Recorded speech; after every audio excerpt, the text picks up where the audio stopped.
todo el comité organizador de esta escuela por la invitación. La verdad, la he pasado bastante bien y bueno, muy contento de convivir con ustedes. Y bueno, recomendación para los que tengan una invitación de los profesores o de esta escuela, acéptenla, la van a pasar muy bien. Bien, entonces vamos a terminar esta sesión con ya definir como tal lo que es el Mapping Classroom, ¿okay? De una superficie. Entonces para eso vamos a recapitular un poquito lo que habíamos comentado sobre en la sesión de ayer, ¿no? En la sesión de ayer habíamos dicho que habíamos considerado el grupo de homeomorfismos de una superficie, ¿sí? Y lo que habíamos dicho es que a este grupo es un grupo topológico con la topología compacto abierto.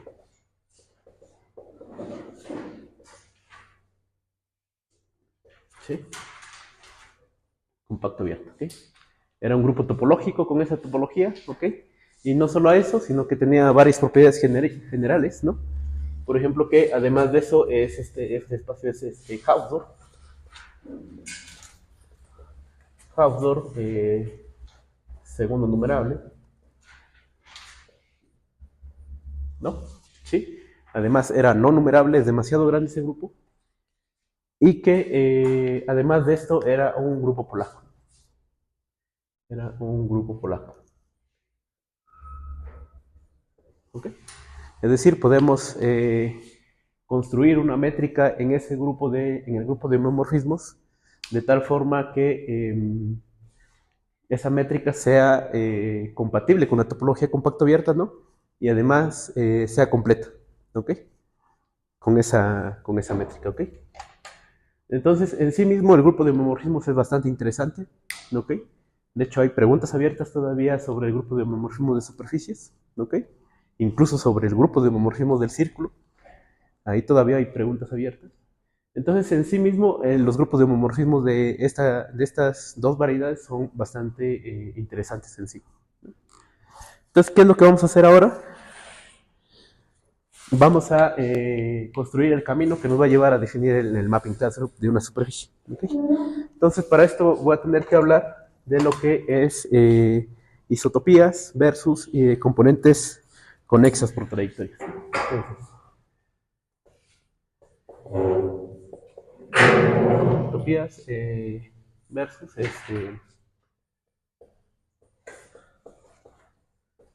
componentes conexas por trayectorias. Entonces ahora nos vamos a fijar en las componentes conexas por trayectorias de ese grupo. Sí, es un grupo topológico. Ya nos podemos fijar en sus componentes conexos por trayectorias, ¿ok? Entonces vamos a dar una definición de qué cosa es una isotopía, ¿no? ¿No? Vamos a decir que dos homeomorfismos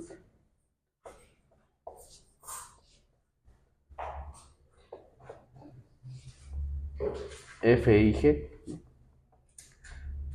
de una superficie sigma, cualquiera, ya con frontera o sin frontera, orientable o no orientable, son isotópicos,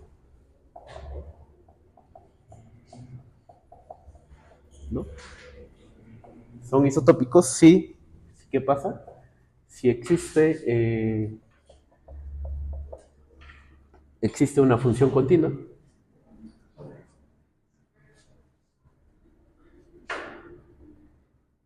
en este caso vamos a ponerle h, ¿sí? Del intervalo de sigma, cruz intervalo 0,1, ¿sí? A mismo sigma, continua, ya dijimos que es continua, tal que 1, bueno, la primera propiedad que debe satisfacer, ¿ok? Es que h, ¿no? H en 0, x es igual a f de x para toda x en sí. Bueno, creo que es al revés, ¿no? De x, 0 es igual a f, ¿no? La segunda propiedad es que esta función continua en 1 sea igual a g de x, ¿no? Para todo x en sigma, ¿no? Sí. Esta es la segunda propiedad. Y la tercera condición es que si definimos h sub t, ¿no? De esta forma, de la superficie sigma en sí misma, ¿no? Que a cada x le asignamos h sub x, t, ¿no? ¿Sí? Para cada t, con t en 0,1. Entonces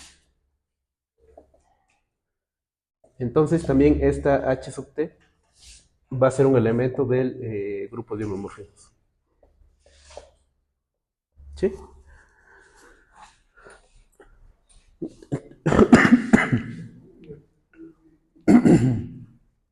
Entonces, ¿qué estamos definiendo aquí, no? En particular, digamos, estoy diciendo que h sub 0 tiene que ser igual a f, ¿no? Y h sub 1 tiene que ser igual a g. ¿Ok? Entonces, ¿qué es lo que estoy haciendo aquí? Es simplemente, en términos de lenguaje de topología algebraica, lo que estoy diciendo es que h tiene que ser una homotopía, ¿no? En la superficie sigma, ¿sí? Que me lleva, que comienza en f y termina en g, ¿no? ¿Sí? Es lo que estoy diciendo. Y la tercera propiedad es la interesante, porque pido que no solamente sea una función continua de esa forma, sino que además en cada intervalo, en cada tiempo, sea un homomorfismo, defina un homomorfismo, ¿no? ¿Sí? Entonces, no vamos a entrar en detalles, pero lo que de teoría general se puede quitar esta condición, la tercera, ¿no?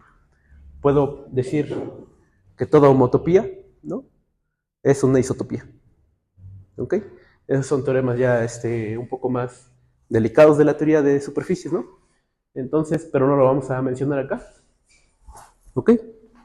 Entonces, ¿cómo se ve esto? Digamos, vamos a hacer un dibujo. Todo esto. Entonces tenemos aquí, vamos a pensar que tenemos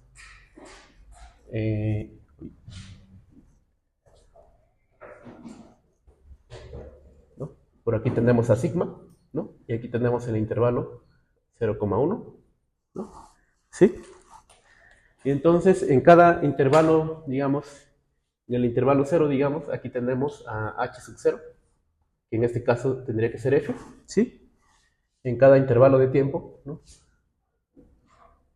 Tenemos a h sub t, que va a ser un elemento del homomorfismo de sigma, ¿no? Y finalmente, cuando llego a la parte superior de este cilindro, lo que tenemos es h sub 1, ¿no? Que es igual a g. ¿Sí? Entonces, esa es la forma en que se ve, ¿ok? ¿Ya? Entonces, algún lema que hay que... Lema, ¿no?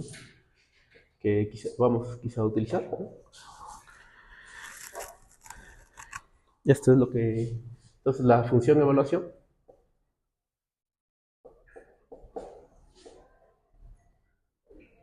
¿sí? Hay una función natural, ¿no? En este caso, voy a llamarla así, que va del grupo de homomorfismos de la superficie sigma, ¿sí? Y cruz, la misma sigma, ¿no? ¿Sí? A sigma, ¿sí? En este caso, ¿qué es lo que hago? Tomo una f acá y una x por acá, ¿sí? ¿Y a dónde lo mando? Simplemente lo mando a su imagen, ¿no? Bajo el homomorfismo f, ¿no? ¿Sí? Entonces la afirmación es que esa función, la función evaluación, es continua. ¿Sí? Es continua y claro, por supuesto, sigma tiene su topología usual de superficie y el grupo de homomorfismo ya le pusimos la topología compacto abierta, ¿no? Entonces esta topología es bastante interesante. Además de eso, en la topología compacto abierta, digamos, es la topología más gruesa que hace continua la función evaluación, ¿ok? Entonces, digamos, desde ese sentido de comparar qué topología es la mejor en el grupo de homomorfismos, este resultado te dice que la compacta abierta es la mejor que se le puede poner, ¿no? Es la más gruesa que hace continua a esta función, ¿ok? Pero bueno, esos son detalles que no voy a mencionar o profundizar. ¿Ok? Perdón, me perdí. Ok, entonces más o menos ¿a qué les resulta parecido esto? Una isotopía, digamos, es una homotopía, de tal forma que hace todo esto, ¿no? Entonces lo que vamos a ver es que precisamente una isotopía en una superficie viene siendo lo mismo a obtener caminos que me conecten a F con G, por ejemplo, ¿no? ¿Sí? Y bueno, para eso vamos a utilizar esto. Vamos a dar el esbozo de la prueba, porque, bueno, hasta el momento creo que no hemos visto pruebas, solamente hemos dado argumentos, pero no pruebas. No sé, ¿preguntas hasta acá? ¿Sí? ¿Todo bien? ¿Preguntas? No sé, en Zoom.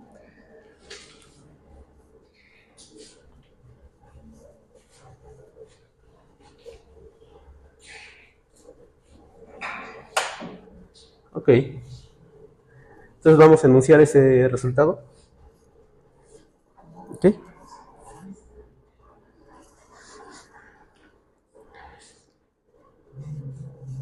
Proposición. Decimos que F y G son isotópicos. Sí y solo sí. Sí, solo sí. F y G están en la misma componente conexa.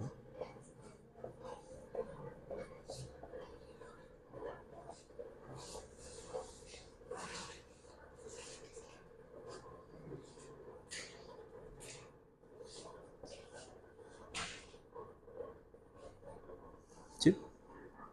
Ok. Entonces, dos homeomorfismos van a ser isotópicos, sí, solo sí. Yo puedo conectarlos por medio de un camino en el grupo de homeomorfismos, es lo que está diciendo, ¿no? ¿Y qué es un camino en el grupo de homeomorfismos? Pues simplemente una aplicación continua del intervalo 0,1 al grupo de homeomorfismos, ¿no? Continuo, ¿no? Que en 0 vale la función f y en 1 vale la función g. Esto es simplemente que sea que haya un camino. ¿Ok? ¿Sí? ¿Hay una pregunta? ¿No? Creo que alguien habló, no sé. ¿No? ¿No? Bueno, ok. Entonces vamos a hacer la prueba, el esbozo de la prueba. No vamos a profundizar en esto, pero la demo, ¿no? La de ida, ¿cómo la podríamos hacer? Entonces vamos a dar, supongamos que,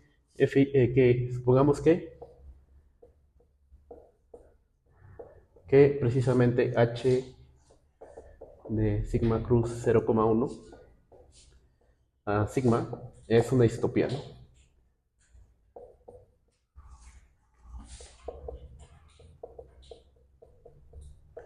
Entre f y g.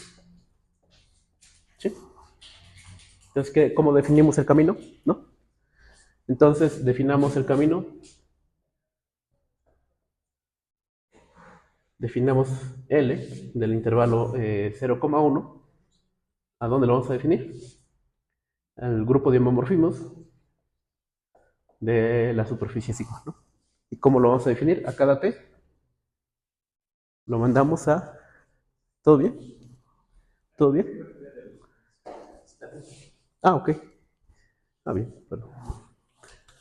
Entonces, ¿cómo definimos la aplicación? H sub t, ¿no? ¿Sí? Y eso, pues, hay que probar que es continuo, ¿no? ¿Sí? Afortunadamente vamos a poder hacerlo, ¿no? Entonces aquí lo definimos simplemente como H sub t. ¿Sí? El homomorfismo es H sub t, ¿no?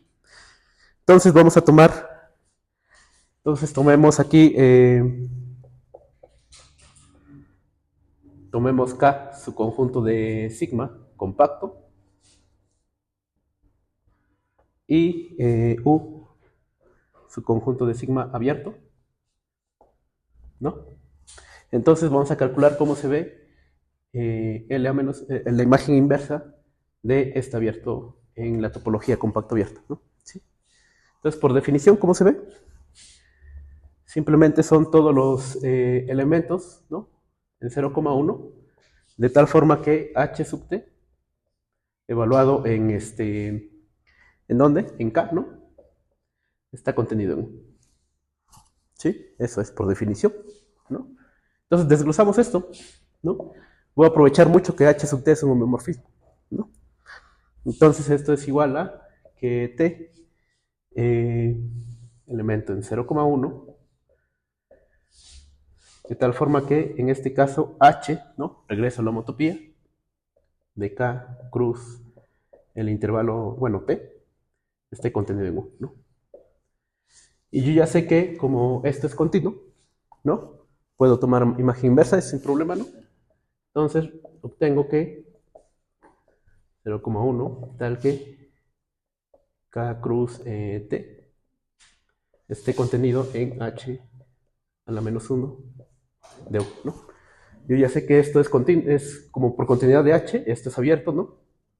¿Sí? Y tengo un compacto y un abierto, ¿no?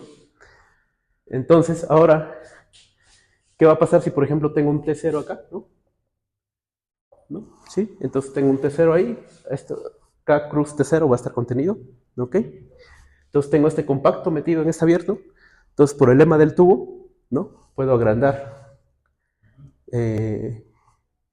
una vecindad del T0, ¿no? De tal forma que sigue estando contenido en en H al menos 1 de U, ¿no? Entonces, y bueno, eso pues ya prácticamente da la prueba, ¿no? Entonces, por el lema del tubo,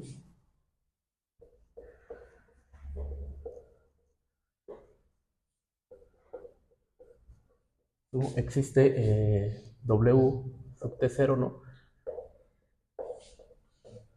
Vecindad de, en este caso, de T0, ¿no? En el intervalo 0,1, ¿no? Tal que, tal que precisamente todo el K cruz W, ¿no? Esté contenido en H a la menos 1 de U, ¿no? ¿Sí? Entonces regresamos todo esto, ¿no? Entonces, por lo tanto, ¿no? Me va a probar que este W que encontré, ¿no? Está contenido, ¿no? En L a la menos 1 de K, ¿no? ¿Sí? Y bueno, aquí termina la primera parte. ¿Ok? Era el abierto que estábamos necesitando, ¿no? ¿Sí? Entonces, digamos que ya utilizamos cosas de... Todo esto es topología general, ¿ok? Y la de regreso es un poco más sencilla, ¿no? Ya una vez que sabemos que la función evaluación es continua, ¿no? Entonces, supongamos que en este caso L de 0,1 al grupo de homomorfismos de sigma es un camino, ¿no? Es un camino que conecta a F con G. ¿Sí? ¿Sí? Entonces, ¿cómo le hacemos? Ya tengo un camino, ¿no? ¿Sí? Entonces simplemente tomo lo siguiente, ¿no? Voy a hacer una composición, ¿no?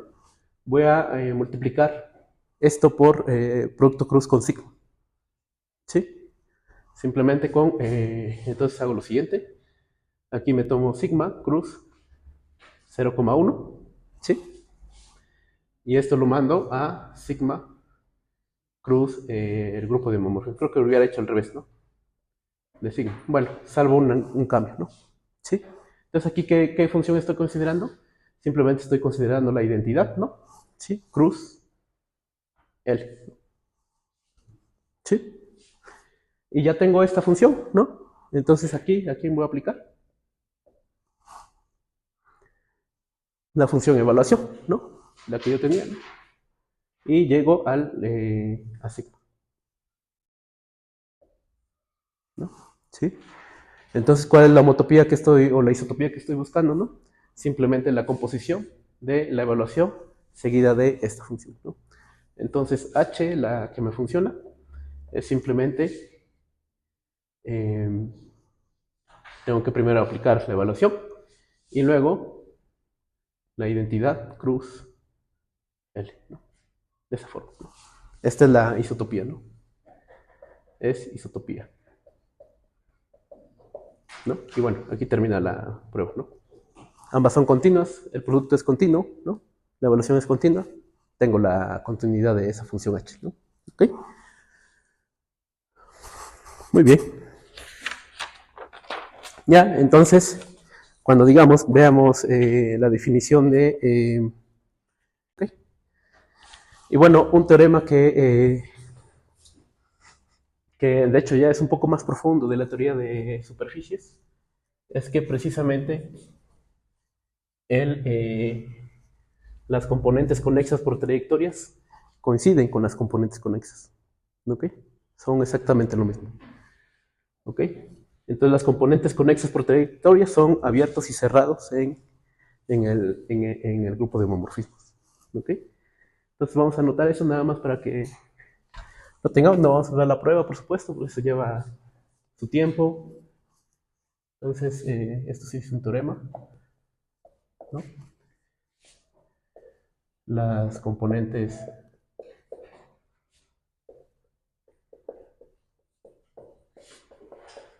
conexas por trayectorias de homio, y esto es para cualquier superficie sigma, ¿no? Coinciden con las componentes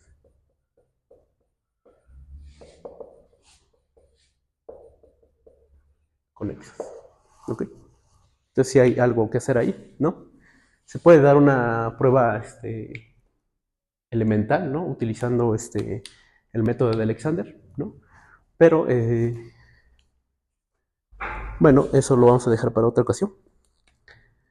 ¿Sí? Entonces hay que tenerlo en cuenta porque la componente conexa de la identidad, ¿no? Automáticamente es un subgrupo normal del grupo de homomorfismos, ¿no? Que eso no es evidente cuando tienes componentes conexas por trayectorias, ¿no? También va a ser un subgrupo normal, pero hay que hacer un trabajo, ¿no? Entonces, ya. Entonces vamos a definir ahora algunos subgrupos especiales, ¿no?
la última parte del curso de Israel, que ha sido un placer tenerle aquí en Quito, ¿sí? Compartiéndonos todos sus conocimientos y con toda esa pasión que nos está hablando de todo lo que él hace. Muchas gracias. Dale, muy bien. Gracias, Juan Carlos. Gracias a los organizadores, ¿ok? Gracias a todos por la participación y el entusiasmo que tienen. Eh, entonces, ya vamos a finalizar. Ya definimos, digamos, hagamos un resumen de todo lo que hemos visto. Digamos, pasamos por el teorema de clasificación en una forma muy, muy general, ¿no? Tanto cosas compactas como no compactas. Después hablamos un poco sobre la noción de isotopía, que es equivalente a la noción de estar conectados o de estar en la misma componente conexa por trayectorias, ¿no? Y bueno, con eso sale naturalmente el mapping class group de una superficie, ¿ok? Que es, digamos, un grupo asociado a la superficie, ¿no? Entonces, naturalmente aquí salen preguntas bastante naturales cuando queremos construir una teoría, ¿no? Por ejemplo, digamos, si podemos utilizar este grupo como un invariante topológico, por ejemplo, ¿no? ¿Sí? Es decir, si yo tengo un isomorfismo entre mapping class groups, ¿no? Es decir, claro, o sea, eso es cierto, va a ser un invariante topológico, va a ser, si dos superficies son homeomorfas, naturalmente el mapping class group va a ser isomorfos, ¿no? Pero la pregunta interesante es lo contrario, ¿no? Si tú tienes un isomorfismo de grupo de mapping class groups, ¿no? ¿Será que provienen de un homeomorfismo entre la superficie, ¿no? ¿Sí? Entonces, eso es una pregunta mucho más difícil y esos son problemas de rigidez en rigidez algebraica en mapping class, por ejemplo, ¿no? O rigidez topológica, en este caso porque es algo topológico. Entonces, bueno, no vamos a tratar todos esos temas, pero bueno, hay toda una clase de preguntas que se puede hacer sobre los mapping class groups, ¿no? Por ejemplo, hay otro fenómeno de rigidez que se trata sobre la rigidez cuasi isométrica, ¿no? Es una noción geométrica, dices dos mapping class groups son cuasi isométricos, digamos, ¿no? Entonces, puede que esta cuasi isometría provenga de un homomorfismo entre superficies, ¿no? Esa es otra clase de problemas que uno puede interesarse en este tipo de cosas, ¿no? E incluso de esos problemas de rigidez a nivel de grupo de homomorfismos, ahí ya está resuelto, por ejemplo. Por ejemplo, dos grupos de homomorfismos, si sabes que son isomorfos como grupos, ¿no? Automáticamente provienen de un homomorfismo entre las superficies, ¿no? Y es un teorema ya algo viejo también, ¿no? Y bueno, difícil también, ¿no? Difícil también, ¿no? Y bueno, también uno se podría preguntar, digamos, si la topología compacta abierta es la que es la mejor también, ¿no? Tanto en el grupo de homomorfismos como en mapping clásico, ¿no? Y resulta que para el grupo de homomorfismos, para superficies con complejidad topológica pequeña, eso sí es cierto, ¿no? En cambio, para superficies de tipo infinito, la pregunta está abierta, todavía no se sabe, ¿no? Entonces hay preguntas profundas, digamos, todavía a nivel de superficies, ¿no? De dónde involucran estos dos grupos, ¿ok? Entonces, bueno, yo creo que todo este tema va a seguir dando de qué hablar en las siguientes décadas, ¿no? Y bueno, para que nos llevemos una probadita de lo que significa hacer cálculos de mapping claro, vamos a hacer algunos, ¿ok? Entonces, vamos a dar una definición antes de todo esto, que creo que no lo dimos.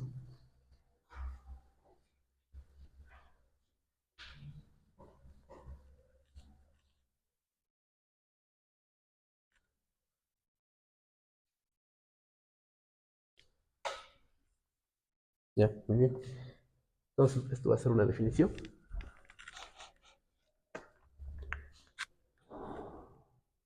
Entonces, definición, lo voy a poner así como usualmente aparece en la literatura, ¿no?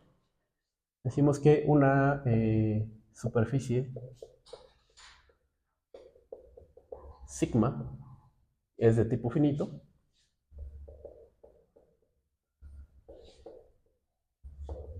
¿sí? Si el grupo fundamental, el primer grupo fundamental, ¿no? El grupo fundamental. En este caso pi1 de sigma, ¿no? Bueno, vamos a basarlo en un punto, ¿no? No depende del punto, pero de hecho no depende, o sea, salvo conjugación es el mismo.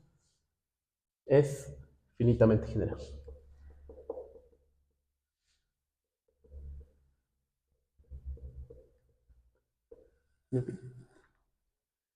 En otro caso decimos que de tipo infinito.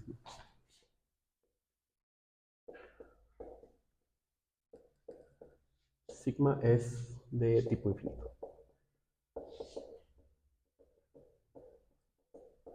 ¿Ok? Claro, entonces el grupo fundamental es un grupo que se le asocia a una superficie, ¿ok?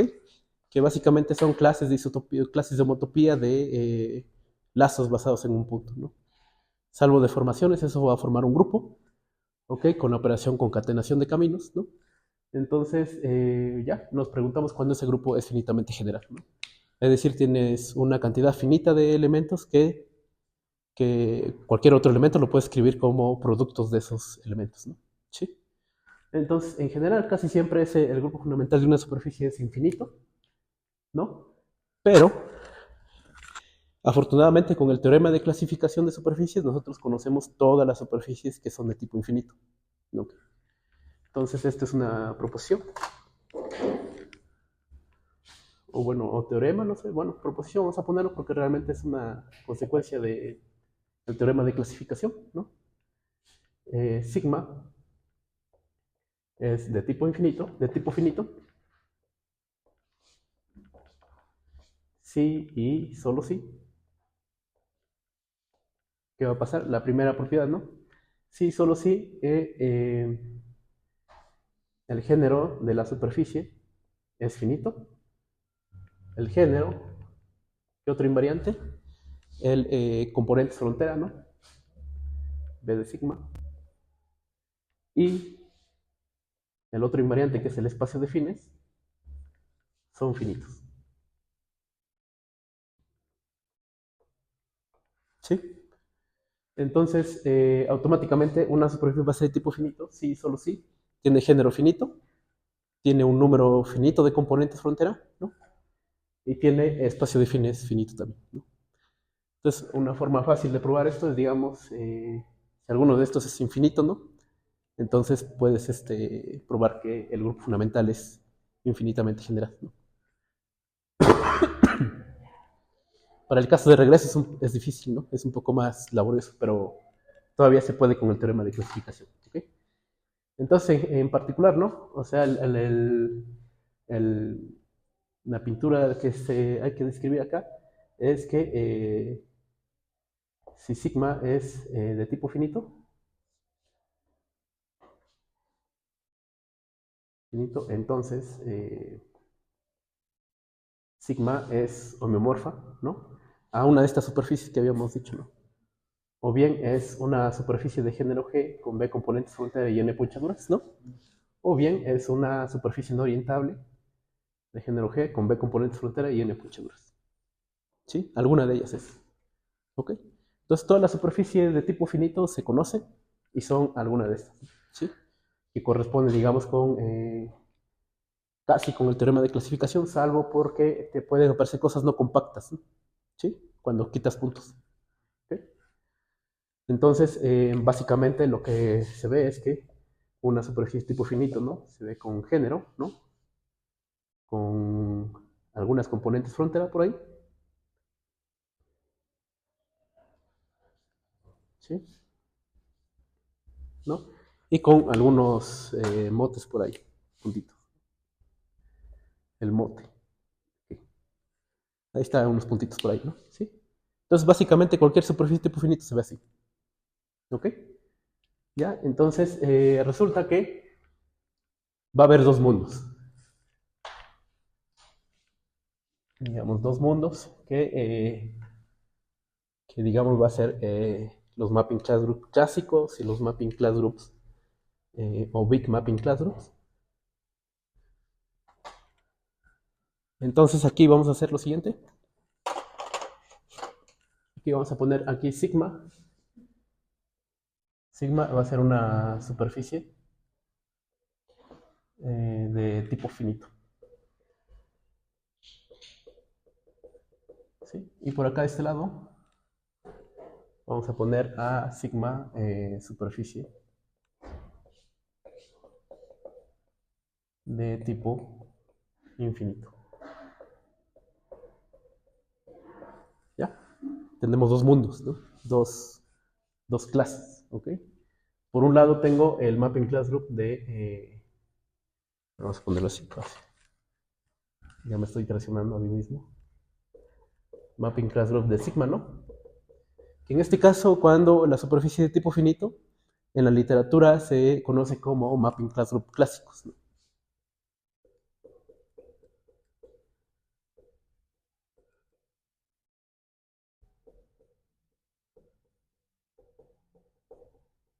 ¿Ok? Clásicos, ¿por qué? Porque realmente este grupo nació básicamente con el nacimiento del teorema de clasificación de superficies alrededor de los años 20, ¿no? Cuando Nielsen trataba de, con solamente pura geometría hiperbólica, ¿no? Trataba de estudiar las deformaciones de homomorfismos, ¿sí? Entonces desde ahí viene la teoría de mapping class. Después vino ya en la década de los 70, 60, ¿no? Donde ya gente como Thorson, Volkmann, Biermann y más gente, incluso Hatcher, ¿no? Adelantaron la teoría sobre el mapping classroom, ¿sí? En este caso clásico, ¿ok? Y bueno, resulta interesante que todavía ahora, en estos tiempos modernos, todavía el mapping class group de superficie tipo finito sigue siendo un tema de estudio, ¿no? Se sigue estudiando, digamos, propiedades de estos grupos. ¿Okay? Lo interesante, digamos, como estamos viendo desde el punto de vista topológico estos grupos, ¿no? Sí, como grupo topológico, lo interesante es que estos grupos, ¿no? Van a ser numerables, ¿no? ¿Sí? En este caso son numerables, ¿no? Es numerable, vamos a poner así.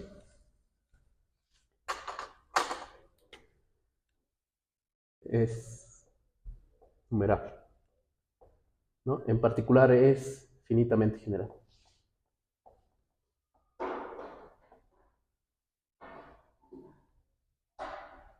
¿Sí? Va a ser numerable, ¿no? Y bueno, no solamente eso, porque hay cosas numerables que no son finitamente generadas, ¿no? Pero afortunadamente los mapping class group clásicos o mapping class group de superficie tipo finito van a ser finitamente generados, ¿no? Incluso finitamente presentados, ¿no? Se puede dar todas las relaciones que hay entre ellos, ¿no? ¿Okay? Y bueno, topológicamente no solamente va a ser de esta clase de como de finitud, ¿no? Sino que va a ser un grupo topológico discreto, ¿no? ¿Sí? Todo, de hecho, todos los puntos van a ser abiertos, ¿okay? Entonces, digamos, esos son grupos bastante especiales, ¿no? Digamos, hay que verlos como los enteros en los reales, ¿no? Son cosas así que están como desperdigados por allá, ¿no? ¿Ok? Entonces son grupos topológicos distintos. ¿Ok? Y bueno, hay más cosas, ¿no? Hay muchos temas acá que todavía no, pero digamos desde el punto de vista topológico es eso, ¿ok? En cambio, cuando tenemos una superficie de tipo infinito, en la literatura reciente, esto se conoce como, como big mapping class, ¿no?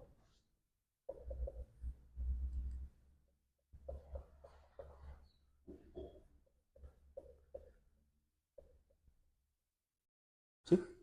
Es otra clase de grupos, ¿no? ¿Y por qué son big, ¿no? ¿O por qué son grandes, ¿no? Porque precisamente deja de ser numerable, ¿no? Cualquier big mapping class group es no numerable, ¿no? Es bastante interesante, ¿no? Es no numerable. Son demasiado grandes, ¿no? Entonces, en particular, no puede ser finitamente generado, ¿no? Sí. Y ya. No puedes estudiarlo con las herramientas clásicas, digamos, de cómo se estudian a los mapping class group clásicos. Pero, afortunadamente, para nosotros va a tener una topología bastante interesante, ¿no? Sino que, además, la topología aquí van a ser totalmente topológicamente perfectos.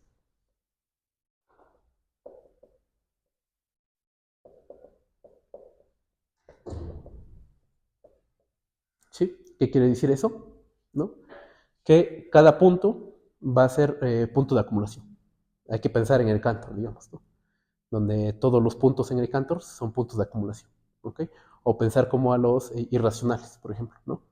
Donde los irracionales, todo punto es de acumulación, ¿no? Pues lo puedes aproximar por otros irracionales. Y bueno, además de esto, no es localmente compacto, ¿no? Sí. Además de esto, de que no es localmente compacto, tenemos que no se puede generar por un compacto, ¿no? No es, no es compacta, bueno, no es generado por ningún compacto, vamos a ponerlo así. Generado por ningún compacto.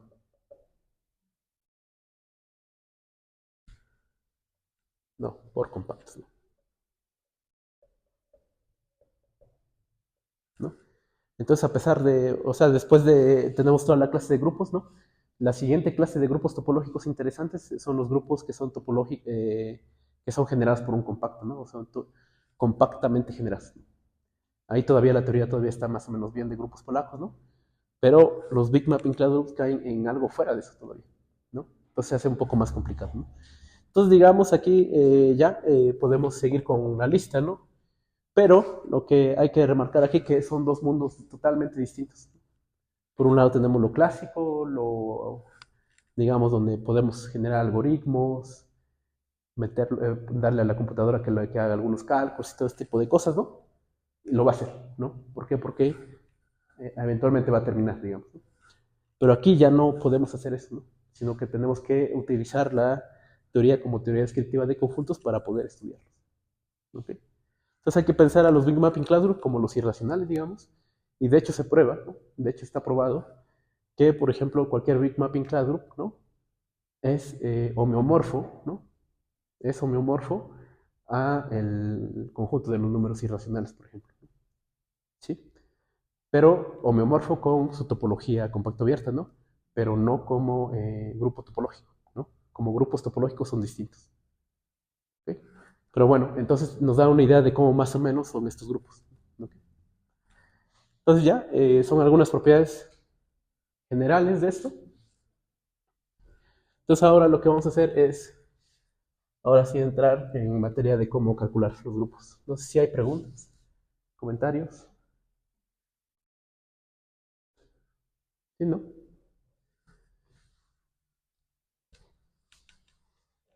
Ok.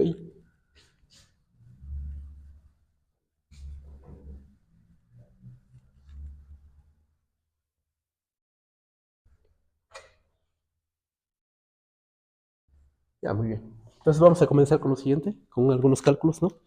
Y vamos a comenzar con el lema de Alexander, que es que es el caballo de batalla para los cálculos, ¿no? ¿Y qué nos dice el lema de Alexander? Que el mapping classroom del disco, ¿sí? Es trivial, ¿sí? Entonces, a pesar, digamos, el grupo de homomorfismos es no numerable, es muy grande, ¿no?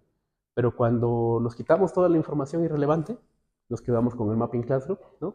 Y eso nos queda algo trivial, ¿no? Y la demostración, ¿cómo va?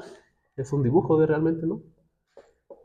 Entonces, sea F un elemento del grupo de homomorfismos que preserva la orientación del disco, por supuesto, ¿no? Pero que fije la frontera del disco, ¿no? ¿Sí? Así lo habíamos definido, ¿no? ¿Sí?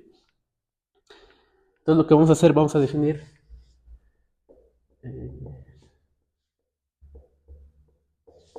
F va a ser una isotopía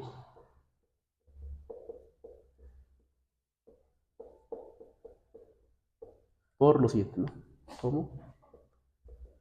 Y en este caso va a ser F en este caso, xt, y lo vamos a definir por partes, ¿no? Va a ser 1 menos t, F evaluado en x sobre 1 menos t. Si, en este caso, si 0 es menor o igual que el módulo de x, ¿no? Esto es menor que 1 menos t, ¿sí? Y como la identidad, simplemente si 1 menos t menor o igual que el módulo de x menor a 1. ¿Sí? Ok. Y, ok, en t igual a 1, si t es igual a 1, simplemente definimos f de x1 igual a x, ¿no? Para todo x en el disco, ¿no? ¿Sí? Entonces, ¿cuál es el dibujo de esto? Bueno, son fórmulas bastante complicadas, pero simplemente esta fórmula lo que te dice es simplemente escribe en fórmulas este dibujo. Entonces aquí tenemos a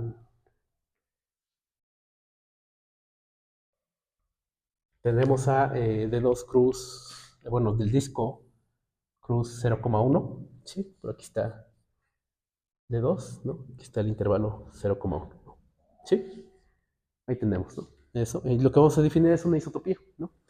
Entonces lo que vamos a tener acá es, vamos a empezar con F0. Por ejemplo, cuando t vale 0, ¿no? ¿Sí? Esto simplemente me regresa a F, ¿no? ¿Sí? Entonces aquí F en 0 va a ser igual a F con la que inicié, ¿no? ¿Sí? Y lo que hago simplemente, ¿no? Es dibujar un cono. ¿Sí? Dibujo un punto acá y medio, ¿no? Y lo que hago es dibujar esto, ¿sí? Un cono, ¿no? Entonces va a ser un cono metido en el cilindro, de tal forma que en el tiempo t, digamos, ¿no? ¿Sí? O sea, ese f que estoy definiendo mayúscula, lo que estoy haciendo es definiendo en este, o sea, digamos, estoy contrayendo el círculo, digamos el disco, ¿no? Y lo defino como f acá adentro, ¿no? ¿Sí? Y en el anillo que me queda afuera, lo defino como la identidad, ¿no? ¿No? Y entonces aquí lo defino como la identidad. ¿Sí? Y bueno, eso está bien definido precisamente porque fija la frontera. Fija puntualmente la frontera, ¿no? Entonces hago esto simplemente y llego a este homeomorfismo que está acá, que es la identidad, ¿no? La identidad en el disco. Que esto es igual a f en 1. ¿Sí? Entonces, es un truco bastante ingenioso, ¿no? Pero que es clave en todo el desarrollo de los mapping classrooms. ¿Ok? Y bueno, ya teniendo este lema de Alexander, ya es mucho más sencillo hacer varios cálculos. Entonces, por ejemplo, automáticamente, ¿no? De hecho, este es como tal, es una homotopía, ¿ok? Pero bueno, otra vez regresamos a un teorema de Einstein, ¿no? El cual probó que cualquier homotopía es una isotopía, ¿no? Entonces hay que recurrir a todos esos resultados claves en la teoría. ¿Ok? Entonces aquí automáticamente tenemos la siguiente proposición. Podemos hacer el copiar y pegar esta demostración para decir que el mapping classroom, ¿no? En este caso de la superficie de género 0, con una componente frontera y una ponchadura, también es trivial. ¿Sí? Entonces aquí, digamos, simplemente quitamos este punto que está en medio y copiamos la misma prueba. ¿Sí? La misma. Exactamente.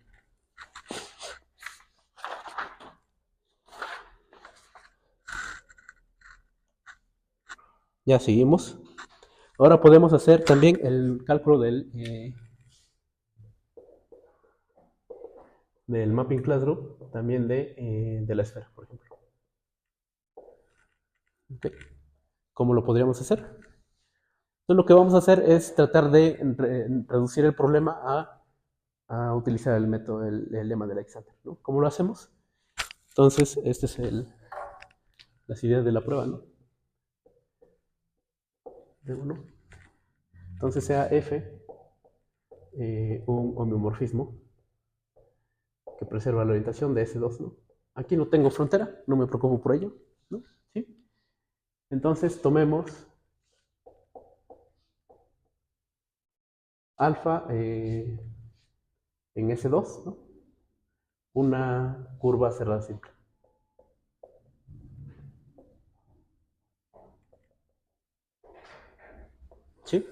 Entonces tomo una curva cerrada simple en nuestra esfera. Entonces digamos el dibujo, tenemos por ahí nuestra esfera, ¿sí? Y yo sé que por aquí alfa es una curva que se ve así, ¿no? Es cualquier curva cerrada simple, ¿no? Entonces yo sé que f de alfa, ¿no? Como f es un homeomorfismo, también f de alfa es otra curva cerrada simple, ¿ok? Entonces tenemos que por aquí f no sé qué cosa le hace a la curva, ¿no? Pero regresa y esta es f de alfa, ¿no? ¿Sí? Pero lo interesante de la geometría de la esfera, ¿no? ¿Sí? Es que yo puedo deformar esta curva de tal forma que coincida con alfa, ¿no? ¿Sí? Entonces eso hay que hacerlo con cuidado, ¿no? Pero, entonces, sin pérdida de generalidad, ¿no? Entonces, salvo una isotopía, podemos asumir, ¿no? Que en este caso nuestra función restringida a alfa, ¿no? Es la identidad en alfa, ¿no? ¿Sí? ¿Y cómo hago eso, no? O sea, tengo que cambiar esta f, tengo que cambiarla por otra, ¿sí? Pero esa otra me va a satisfacer esta propiedad, ¿ok? Y lo voy a hacer por una isotopía de, de homeomorfismos, ¿ok? Entonces la idea es tratar de deformar este f de alfa en alfa, ¿no? Y llevarlo de tal forma que coincidan las dos, ¿no? Por un camino continuo de homeomorfismos, ¿no? Eso hay que hacerlo con cuidado, ¿no? Pero bueno, ya. Entonces, ¿qué va a pasar aquí? ¿Qué va a pasar cuando yo a S2, a la esfera, ¿no? Le retiro alfa, ¿no? ¿Sí? Me va a quedar simplemente dos discos, dos. D1, unión disjunta con D2, ¿no? ¿Sí? ¿Dónde? Entonces F restringida a la cerradura de DI, ¿no? Sí, porque tengo que cerrarlo para tener un disco cerrado, ¿no? Es un homeomorfismo, ¿no? Es un homeomorfismo, en este caso, que preserva la orientación también, porque F preserva la orientación, de nuestro disco D2, bueno, perdón, es DI, ¿no? En este caso DI, cerradura, de tal forma que me preserva la frontera, ¿no? Me fija la frontera, ¿ok? Entonces estoy teniendo dos homeomorfismos, ¿no? Igual a 1, 2. Estoy obteniendo dos homeomorfismos, ¿no? De discos, topológicamente son discos, ¿no? Entonces, por el lema de Alexander, ¿no? Por lo tanto, cada uno de estos, ¿no? De I cerradura es isotópico, ¿no? A la identidad en DI, por el lema de Alexander, ¿no? Y entonces recompongo la isotopía, ¿no? Entonces esto implica que F es isotópico también a la identidad, ¿no? Pero en este caso en todo, ¿ok? Entonces, digamos, son varias cosas, digamos. Aquí la idea es de que estamos utilizando la acción, ¿no? De los homeomorfismos, no solamente en puntos, sino que lo estamos utilizando en curvas cerradas simples, ¿no? Y es un fenómeno general en el estudio de Mapping Cloud, ¿no?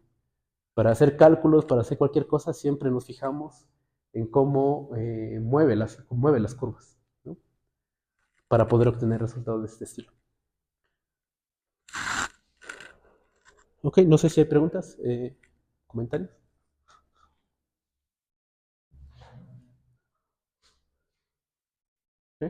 ¿No? ¿Ya? Bien, yo creo que hacemos otros dos cálculos, yo creo. Algunos cálculos interesantes.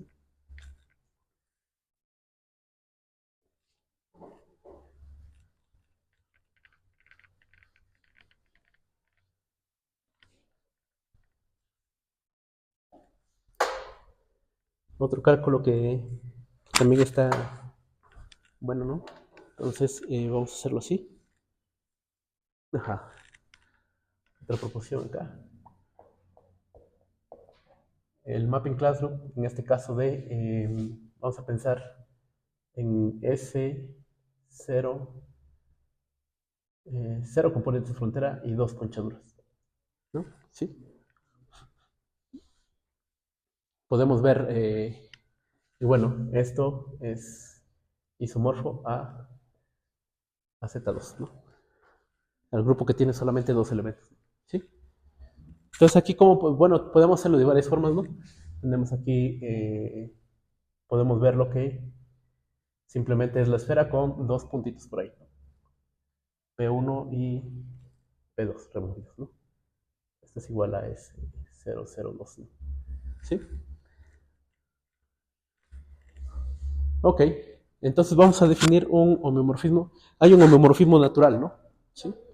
Vamos a definir un F, es la demo. ¿Cómo definimos? Hay una acción natural de cualquier homeomorfismo en sus puntos, estos puntos que quitamos, ¿no? ¿Sí? Entonces, definimos map, una phi de map de S002 a Z2, ¿no? ¿Sí? ¿Y cómo lo defino? Simplemente cada F que yo tome acá, ¿no? En clase de isotopía, por supuesto, ¿sí? Lo mando al 0. ¿Sí? ¿Qué pasa? Si no me cambia los puntos, ¿no? ¿Sí? Si F en P1 es igual a P sub 1 y F en P sub 2 es igual a P sub 2, ¿no? Eso no va a cambiar por una isotopía, ¿ok? Y lo mandamos al 1, sí. Lo único que me puede hacer es que el P sub 1 me lo mande al P sub 2, ¿no? Y F de P sub 2 lo mande a P sub 1, ¿no? Sí. Es sobreyectivo, ¿verdad? ¿Por qué es sobreyectivo?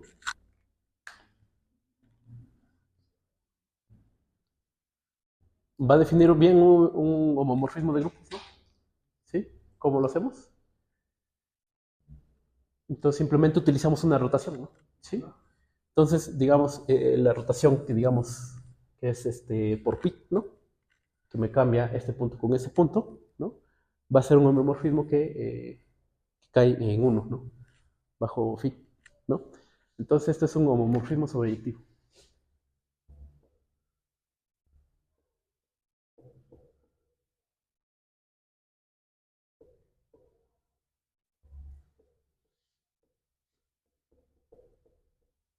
¿Ya?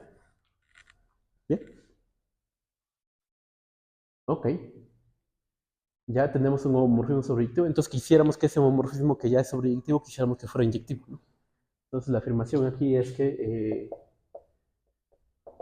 este phi que habíamos conseguido es inyectivo. Inyectivo, ¿no? Entonces, pues sí, tomemos en este caso un F, ¿sí? En el kernel, ¿no? En el kernel en este caso de esta aplicación phi, ¿sí? Entonces, ¿qué va a pasar con ese homomorfismo? ¿Sí? Por definición, lo que va a pasar es que me va a fijar los puntos, ¿no? ¿Sí? Entonces F de P1 es igual a P1 y F de P2 es igual a P2, ¿no? ¿Está bien? ¿Ya? Muy bien. Entonces, ¿qué va a pasar con...? Entonces, lo que voy a hacer, me voy a fijar en la acción de este homomorfismo en curvas. ¿Ok? Entonces, tomemos, sea alfa en este caso, ¿no? En S002, ¿no? Un arco simple, ¿sí? Que conecta a P sub 1 con P sub 2. ¿Sí? Entonces me imagino ese arco que está por ahí, ¿no? No sé cómo sea. Vaya por allá, sí. Pero lo que importa es que este sea alfa, ¿no? ¿Sí? Es un arco que me conecta y es simple, ¿ok? Entonces, ¿qué va a pasar con la imagen de entonces F de alfa? Va a ser nuevamente un arco, ¿no? Como yo ya sé que este F fija los puntos, ¿no? Los puntos finales de ese arco va a ser lo mismo, ¿no? Pero afortunadamente en la esfera yo voy a poder deformar ese arco este f de alfa en alfa, ¿sí? Entonces f de alfa es isotópico a alfa, ¿no? No hay ninguna obstrucción para hacer eso, ¿ok? ¿Ok? Entonces, por lo tanto, salvo isotopía, puedo o podemos asumir que en este caso, que f restringido a alfa, ¿no? Es igual a la identidad en alfa, ¿no? ¿Sí? Que me fija todos los puntos de alfa, ¿ok? Y ya casi termino, ¿no?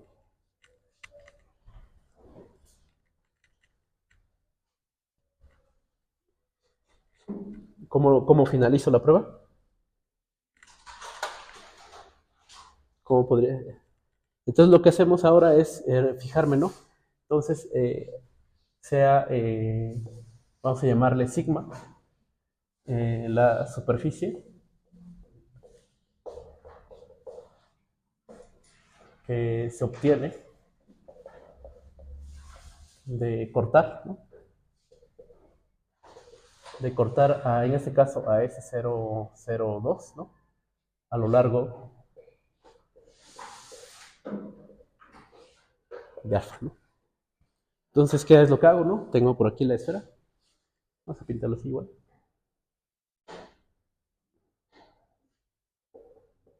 ¿No? Y por aquí tengo los dos puntos, ¿no? P1, P2 y alfa, digamos, se ve así, ¿no? ¿Sí? Entonces, cuando corto a lo largo de alfa, ¿no? Ese es un procedimiento que hay que hacerlo, describirlo topológicamente, ¿no? Pero cortar a lo largo de alfa es como usualmente lo que, pues cortar, ¿no? Cuando cortas, lo que obtienes es algo que simplemente tiene por acá, ¿no? Y se ve de esta forma, ¿no? Y bueno, por acá se tiene que ir por acá atrás, ¿no? ¿No? O sea, abres tu esfera, ¿no? La partes. Entonces, ¿eso topológicamente qué cosa es? Entonces, esto topológicamente es un disco también, otra vez, ¿no? ¿Sí? Recortar, ¿no? Entonces, por el lema de Alexander, ¿no? F es también, F es isotópico a la identidad, ¿no? ¿Sí? Porque claro, aquí tengo el homomorfismo, ¿no? Entonces aquí voy a definir un homomorfismo F tilde, ¿no? ¿Sí? En el disco, ¿no? Ese ya va a ser isotópico a la identidad, luego vuelvo a regresar. O sea, de aquí para acá hay un espacio cociente, ¿no? ¿Sí? Que es simplemente pegar otra vez, ¿no? Entonces estos procedimientos, digamos, de aquí a acá hay un espacio cociente, ¿no? Entonces este homomorfismo que yo encontré en este espacio, cuando yo bajo el cociente, me regresa la misma f que yo quería, ¿no? ¿Sí? Entonces, digamos, salvo formalidades, digamos, esa es la forma en que se puede probar este resultado, ¿no? ¿Sí? No sé, ¿preguntas? ¿Sí?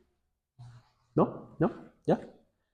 Muy bien, entonces finalmente, pues podemos casi copiar lo mismo, ¿no?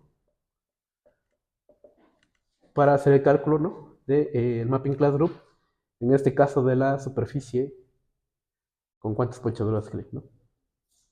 Con 3, ¿no? ¿Sí? Que esto simplemente va a ser el grupo simétrico en 3 elementos, ¿no?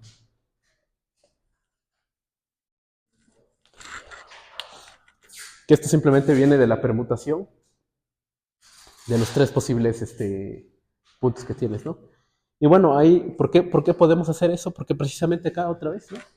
En lugar hay que imaginar que tenemos aquí la esfera. En lugar de 2 puntos, tenemos 3 puntos, ¿no? P1, P2, P3, ¿no? ¿Sí? Entonces otra vez podemos definir el mismo morfismo, ¿no?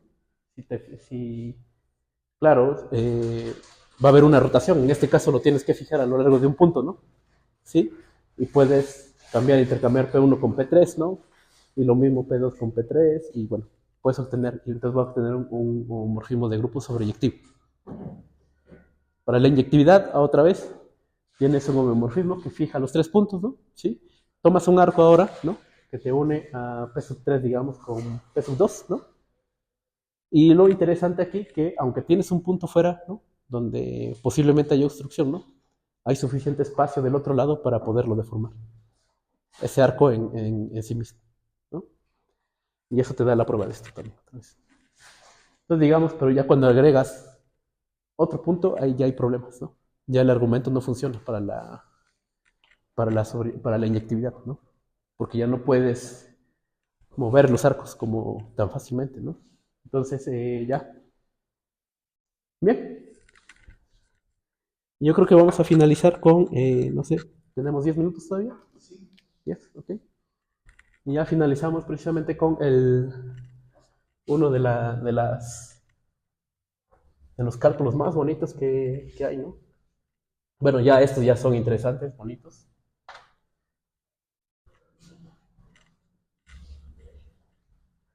Que es precisamente calcular el mapping class group de el anillo, ¿no? Todos los que hemos hecho hasta ahora son mapping class group de superficies, bueno, nos han dado grupos finitos, ¿ok? Pero entonces aquí la proposición que el mapping class group del anillo es isomorfo al conjunto de números enteros.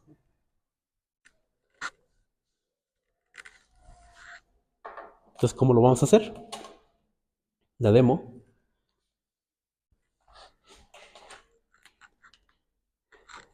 Ya, bien. Entonces aquí es donde utilizamos un poco de teoría de cubrientes, ¿no? Es un tema de topología algebraica, ¿no? Teoría de cubrientes, ¿ok?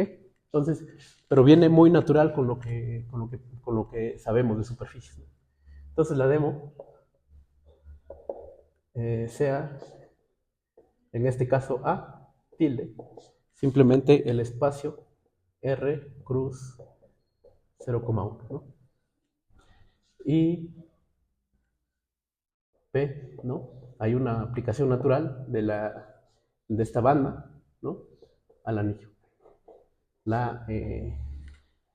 El cubriente, ¿no?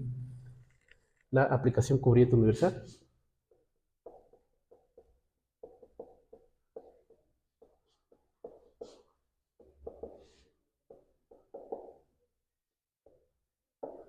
¿Sí? Entonces, que el dibujo otra vez, siempre, de hecho, este sí lo podemos definir, ¿no? A cada xy que tomemos acá, lo podemos mandar a E2pi xy, de esa forma. ¿Ok? Entonces hay que hacer el dibujo. ¿Qué significa que esto sea cubriente? Entonces por acá yo voy a dibujar a, tilde, ¿no? ¿No? ¿Sí? Tengo el 0,1, ¿no? Y tengo toda una banda de papel, ¿no? Infinita, por ambos lados. Entonces, lo que sí sé es que yo con esta banda de papel, ¿no? Yo puedo enrollar tantas veces como quiera en el anillo, ¿no? Y eso simplemente se ve reflejado simplemente con una aplicación cociente, ¿no?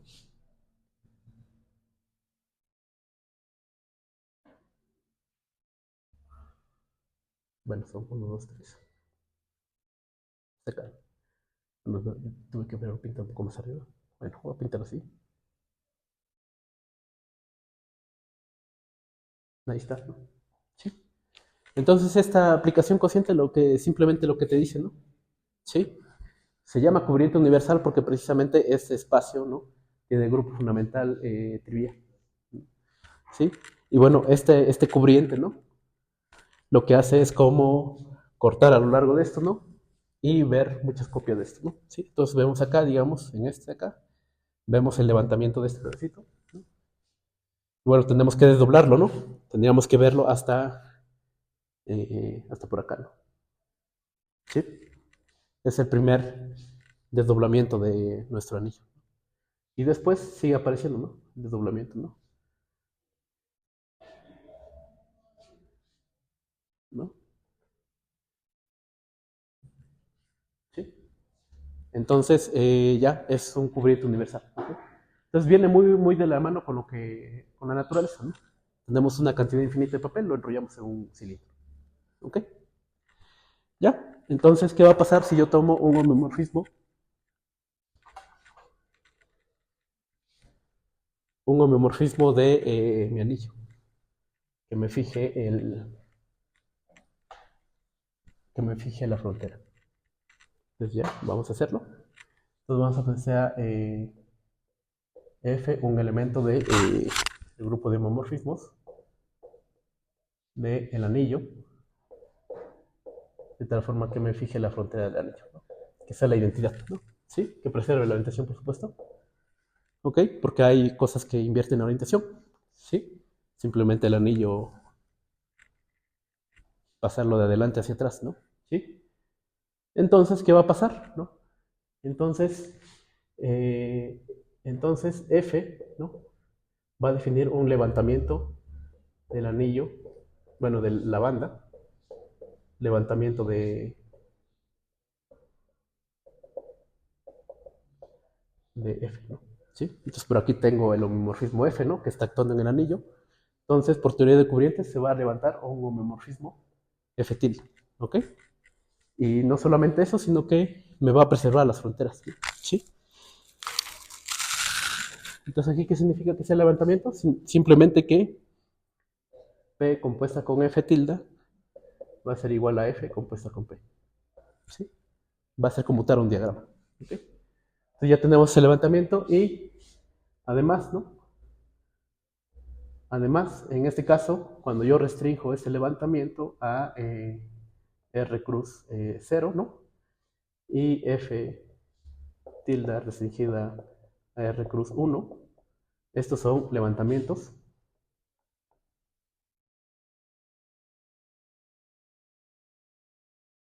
en este caso de la función f abajo, ¿no?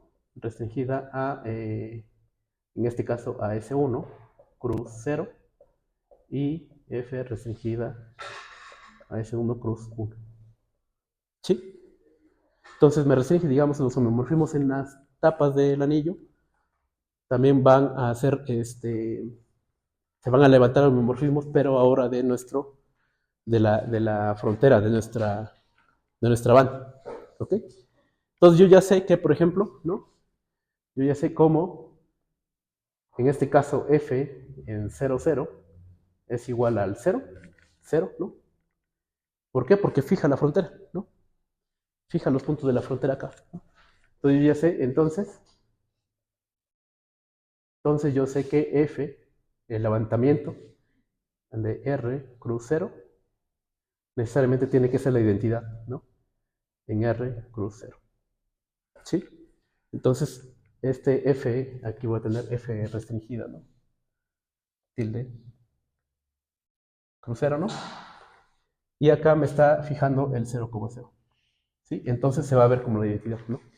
Entonces, ¿dónde me voy a fijar de la acción de este homomorfismo? Va a ser precisamente en la etapa superior, ¿sí? Pero entonces yo sé que, entonces, y además, ¿no? F tilde restringida a R cruz 1 necesariamente tiene que ser una traslación. 1 debe ser una traslación entera. 1 más KF, 1. ¿Sí? Entonces, ya. Entonces, lo que estoy haciendo es que precisamente acá, ¿no? Este punto no me lo va a enviar a cualquier lado, ¿no? Porque tiene que provenir del levantamiento de este punto. ¿Sí? Entonces, tiene que ser invariante por traslaciones. Entonces, me lo tiene que mandar a un KF acá, ¿no? ¿Ya? Y entonces, ese es el homomorfismo que voy a definir, ¿no? Entonces, voy a definir la función phi, que va de map del anillo a los enteros, ¿no? Simplemente como f, ¿no? A este entero que encontré, kf. ¿Sí? ¿Y qué es lo que está haciendo? Simplemente, como es teoría de cubrientes, ¿no? Yo sé que este arco que está acá, ¿no? Que voy a llamarle alfa, ¿sí? F de alfa me lo va a mover, ¿no? En alguna parte, ¿no? Pero lo que está diciendo es que el levantamiento de alfa es simplemente este, ¿no? Por teoría de corrientes, ¿no? Este es alfa tilde, cubriente, ¿no? Es el levantamiento. Entonces, F de alfa es un levantamiento también de F de alfa, ¿no? ¿Sí? Bueno, voy a tener el levantamiento de F alfa, pero el levantamiento se va a ver como esto. Simplemente la aplicación de el levantamiento de F, ¿no? Aplicado al levantamiento de alfa. ¿Ok? Y va a terminar en algún lado. ¿Sí? Entonces lo que estoy haciendo abajo, simplemente lo que estoy viendo es que F, lo que está haciendo, como estoy utilizando dos copias, lo que estoy utilizando es que lo tiene que deformar por algo por aquí. Bueno, vamos a hacerlo otra vez. Se viene por acá, ¿no? Da la vuelta por acá. Y tiene que revisar. Eso es lo que está bien. ¿Ok? De hecho, creo que son dos, ¿no? Son dos vueltas, ¿no? Son dos vueltas realmente, ¿no? Entonces tiene que dar la vuelta por acá, sí. Viene por acá. Viene y regresa, ¿no? Está dando dos vueltas, ¿no? ¿Sí? Entonces, ¿a qué le recuerda esto? A un giro de deck, ¿no? ¿Sí? Entonces ya terminamos con esta parte. Ajá. A ver cómo terminamos. Ya, sí, es cierto, ¿no? Sí, entonces, ya. Entonces ese va a ser el homofismo. No vamos a demostrar que es sobreyectivo ni inyectivo, ¿ok? Eso hay que hacerlo con calma, ¿no? Porque aquí podemos definir, digamos, para ver la sobreyectividad, ¿no? Basta encontrar un homomorfismo acá, ¿no? En el anillo que sea invariante por traslaciones. ¿Y cómo lo hacemos? Simplemente el vector, una transformación lineal, ¿no? Que me mande este vector, me lo mande en este de acá, por ejemplo, en el KF que yo quiero, ¿no? Siempre lo puedo hacer con una matriz, ¿no? Las matrices van a preservar las traslaciones y entonces se va a restringir un homeomorfismo en el anillo. Eso me va a dar que esto va a ser sobreyectivo. Y la inyectividad es un poco más sencilla porque básicamente va a ser este KF, ¿no? Tiene que ser este de acá, ¿no? Entonces el F asterisco de alfa, ¿no? Tiene que ser algo como eso, ¿no? Pero como estoy en un anillo, estoy en una banda, puedo deformarlo hasta hacerlo. Y ahí ya puedo ver qué es la identidad, ¿no? Baja la identidad otra vez. ¿Sí? Entonces, ya. Entonces, nota, ¿no? Precisamente el mapping class group, el anillo, ¿no? Está generado, ¿no? Por el giro, la clase de equivalencia del giro de D, ¿no? Que habíamos definido, creo, la sesión anterior. Muy bien. No sé, termino con un comentario. No sé. Entonces, ¿cómo lo haríamos por ejemplo, en la banda de Mobius, ¿no? Eso de hecho resulta bastante contraintuitivo, ¿no? Pero es un ejercicio bastante interesante, digamos, ya que conoces esta teoría de corrientes o cómo se utilizan las técnicas, ¿no? Puedes calcular que el mapping class group de este caso de la banda de Mobius es trivial, ¿no? Entonces, en este caso, ¿no? Como es lo que vamos a dibujar, tenemos que hacer un dibujo, ¿no? Entonces, ¿cómo lo hacemos, no? Por aquí tenemos la banda de Mobius, ¿no? ¿Sí? Y yo ya sé que también tengo un cubriente, ¿no? ¿Cuál es el cubriente? Va a ser la misma banda, ¿sí? Solo que ahora va a aparecer una cosa bastante interesante porque, digamos, el levantamiento de este alfa que está acá, ¿no? Yo lo voy a ver por acá arriba, ¿no? ¿Sí? Pero para que sea de verdad un cubriente, ¿no? Estas flechas, digamos, todas estas flechas tienen que ir hacia arriba, ¿no? ¿Sí? Pero lo que pasa aquí con este cubriente es que precisamente las flechas se van a ir alternando, ¿no? Entonces la siguiente flecha va a ser el mismo levantamiento de alfa, pero con la flecha hacia abajo. Y el siguiente va a ir hacia arriba, ¿no? ¿Sí? Entonces lo que uno prueba es que también puedes definir cubrientes y todo eso, pero el KF que encontraste necesariamente te forza a que sea este de acá. No hay otra posibilidad, ¿no? Y bueno, eso hay que hacerlo con argumentos, ¿no? Con casos. Entonces, bueno, bueno, finalizamos así el curso. Perfecto. Bueno, muchísimas gracias a todos, ¿no? ¿El auricular? Sí.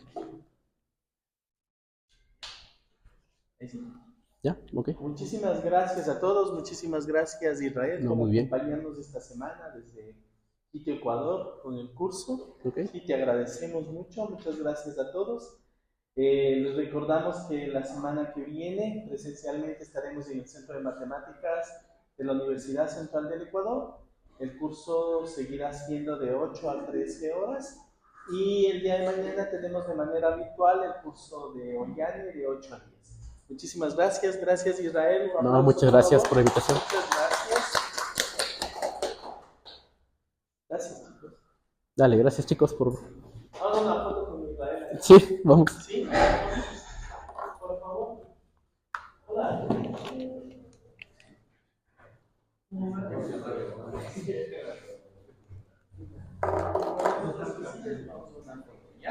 Ya vamos.